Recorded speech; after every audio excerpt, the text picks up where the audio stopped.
नमस्कार. ट्रॅव्हलर महेश या आपल्या यूट्यूब चॅनलला सर्वांचे हार्दिक स्वागत आहे. आज आपण आलो आहोत अहिल्यानगर जिल्ह्यातील कोपरगाव या ठिकाणी असलेल्या बेट कोपरगाव या ठिकाणी. गुरु शुक्राचार्य यांचे वास्तव्य आणि तप सामर्थ्याने पावन झालेल्या बेट कोपरगाव येथील गुरु शुक्राचार्यांचे परमशिष्य आणि बृहस्पती यांचे पुत्र कचदेव यांचे प्राचीन कचेश्वर मंदिर या ठिकाणी आज आपण बघण्यासाठी आलेलो आहोत. शुक्राचार्यांकडून कचदेवांनी ज्यावेळी संजीवनी विद्या प्राप्त केली त्यावेळी गुप्त रूपात महादेवांनी कचदेवास येथेच आशीर्वाद दिला होता. त्यामुळे त्र्यंबकेश्वरला केलेले कोणत्याही नवसाची पूर्तता या ठिकाणी पूर्ण होते अशी येथील भाविकांची श्रद्धा आहे. कचदेव यांचे वर्णन मत्स्यपुराण, अग्निपुराण आणि महाभारतात देखील आढळतात. तसेच संत निवृत्तीनाथ आणि मुक्ताबाई यांनी देखील या मंदिरात काही काळ वास्तव्य केल्याचे सांगितले जाते. आणि या मंदिराच्या जवळच 500 मीटर अंतरावर गुरु शुक्राचार्य यांचे प्राचीन मंदिर देखील आहे. चला तर व्हिडिओला सुरुवात करूया. मंदिरात प्रवेश केल्या आपल्याला उजव्या बाजूला कचेश्वर यांचे मंदिर बघायला मिळते. इथं छोटे हे विष्णू मंदिर आहे आणि त्यानंतर इथे त्र्यंबकेश्वर महादेव मंदिर आहे. हे त्र्यंबकेश्वर महादेव मंदिर यादवकालीन असून यामध्ये आपल्याला नंदी बघायला मिळत नाही. पौराणिक ग्रंथामधील उल्लेखानुसार देवदानव यांच्या युद्धात दैत्यगुरु शुक्राचार्य दैत्यांना मदत करतात. युद्धात बळी पडलेल्या दैत्यांना आपल्याकडे असलेल्या संजीवनी मंत्राद्वारे ते पुन्हा जिवंत करत असत. त्यामुळे सर्व देव चिंताग्रस्त होऊन त्यांनी महादेवांना यावर उपाय शोधण्याची विनंती केली. त्यावर महादेवांनी सांगितले की मी शुक्राचार्यांना दिलेला संजीवनी मंत्र जर षटकर्णी झाला म्हणजेच 6 कानांनी ऐकला गेला तरच त्याचा प्रभाव लोप पावेल. यावर उपाय म्हणून सर्व देवांनी बृहस्पती पुत्र कचदेव यांना संजीवनी मंत्र प्राप्त करण्यासाठी गुरु शुक्राचार्यांकडे विद्या अभ्यासासाठी पाठवले. सर्व देवांनी सुचवल्यानुसार कचदेव गुरु शुक्राचार्यांकडे विद्याभ्यासाचे धडे घेऊ लागले. गोदावरी नदीच्या उत्तर तीरावरील आश्रमात म्हणजे सध्या असलेले कचेश्वर मंदिर इतर शिष्यांसोबत कचदेव राहत असत व तिथून गोदावरीच्या दक्षिण तीरावर म्हणजे सध्याचे शुक्राचार्य मंदिर येथे विद्याभ्यासासाठी गुरु शुक्राचार्यांकडे येत असत. त्यासाठी कचदेवांना दक्षिण गंगा म्हणून प्रसिद्ध असलेली गोदावरी नदी ओलांडून यावे लागत असे.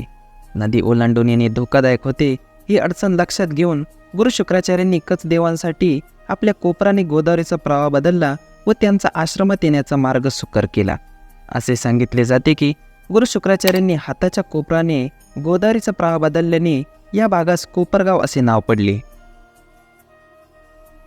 नम्र स्वभाव, अभ्यासू व शिस्तप्रिय या गुणांमुळे काही दिवसांनी कचदेव शुक्राचार्यांबरोबरच त्यांची कन्या देवयानीस मनोमन आवडू लागले.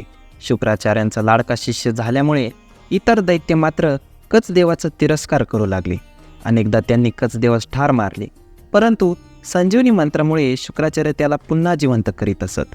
आपल्या प्रयत्नांना यश येत नाही हे पाहून दैत्यांनी पुन्हा कचदेवास ठार करून त्याच्या शरीराची राख शुक्राचार्यांना पेयामधून प्राशन करवली. कचदेव आपल्या पोटात आहे हे गुरु शुक्राचार्यांना अंतर्ज्ञानाने कळले, परंतु आता संजीवनी विद्या वापरली तर आपले पोट फाडून कचदेव बाहेर येईल व त्यात आपला मृत्यू होईल. यासाठी त्यांनी आपल्याकडे असलेली संजीवनी मंत्राची विद्या कन्या देव यांनी इलाही शिकवली. परंतु हे करत असताना त्यांच्या पोटात असलेल्या कचदेवांनी ही विद्या ऐकून आत्मसात केली व शुक्राचार्यांचे पोट फाडून ते बाहेर आले. त्यानंतर आपण ग्रहण केलेल्या संजीवनी मंत्राद्वारे त्यांनी गुरूंना जिवंत केले.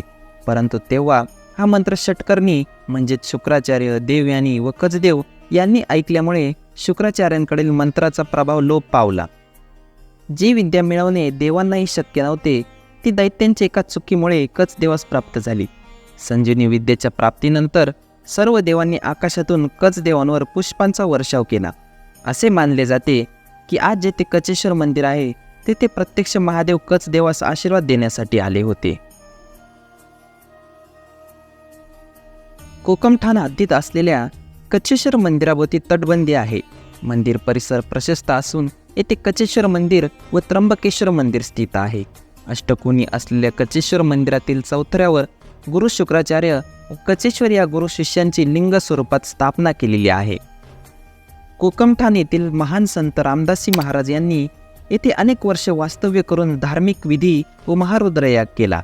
महारुद्रयागाच्या वेळी संत रामदासी महाराज यांनी या पुरातन मंदिराचे जीर्णोद्धार व छत्रीचे काम केले होते.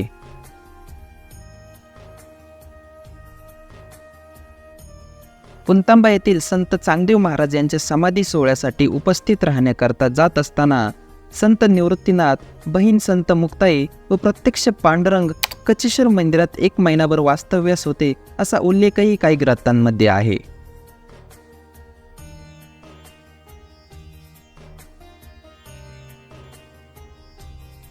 गुढीपाडव्याच्या दिवशी कोपरगाव बेट येथे गुरुशिष्यांची भेट हा मोठा उत्सव असतो.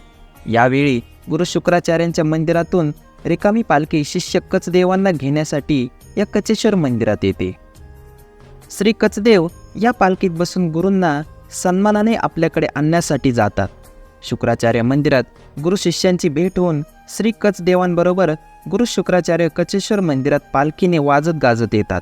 येथे पूजा, रुद्रावर्तन व आरती झाल्यावर शुक्राचार्य आपल्या परम शिष्याला आशीर्वाद देऊन वाजत गाजत पुन्हा पालखीतून आपल्या मंदिरात जातात.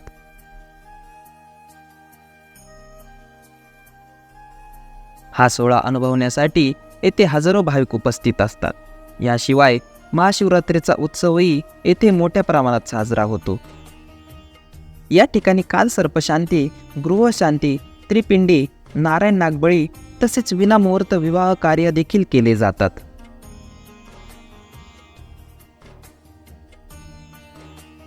आपल्याला हा व्हिडिओ कसा वाटला ते मला कमेंटमध्ये नक्की सांगा आणि व्हिडिओ आवडले असल्यास चॅनलला नक्की सबस्क्राईब करा. धन्यवाद.